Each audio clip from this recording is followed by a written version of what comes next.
আগামী ফেব্রুয়ারিতেই ত্রয়োদশ জাতীয় সংসদ নির্বাচন আয়োজন করতে চায় অন্তর্বর্তী সরকারের প্রধান উপদেষ্টা অধ্যাপক ডক্টর মোহাম্মদ ইউনূস। তবে এখনও নির্বাচন পদ্ধতি নিয়ে অনড় অবস্থানে বাংলাদেশ জামায়াতে ইসলামী। এর মধ্যে প্রধান উপদেষ্টার সাথে বৈঠকেও নিজেদের দাবি তুলে ধরেন জামায়াতের নেতারা।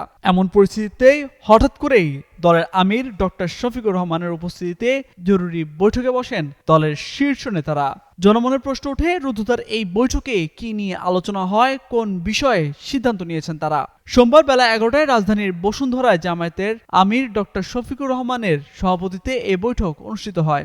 দলটি থেকে পাঠানো এক বিজ্ঞপ্তিতে বলা হয়, বৈঠকে দেশের বর্তমান রাজনৈতিক পরিস্থিতি নিয়ে বিস্তারিত আলোচনা হয়। নেতারা জুলাই জাতীয় সনদ 2025-কে আইনি ভিত্তি দেওয়া এবং তার আলোকে আসন্ন জাতীয় সংসদ নির্বাচন অবাধ, সুষ্ঠু ও গ্রহণযোগ্য করার প্রয়োজনীয়তার উপর গুরুত্ব আরোপ করেন। নির্বাচনের আগে সব রাজনৈতিক দলের জন্য সমান সুযোগ নিশ্চিত করা এবং পিআর পদ্ধতিতে নির্বাচন আয়োজনের বিষয়ে জামায়াতে ইসলামীর দৃঢ় অবস্থান পুনর্ব্যক্ত করা হয় বৈঠকে।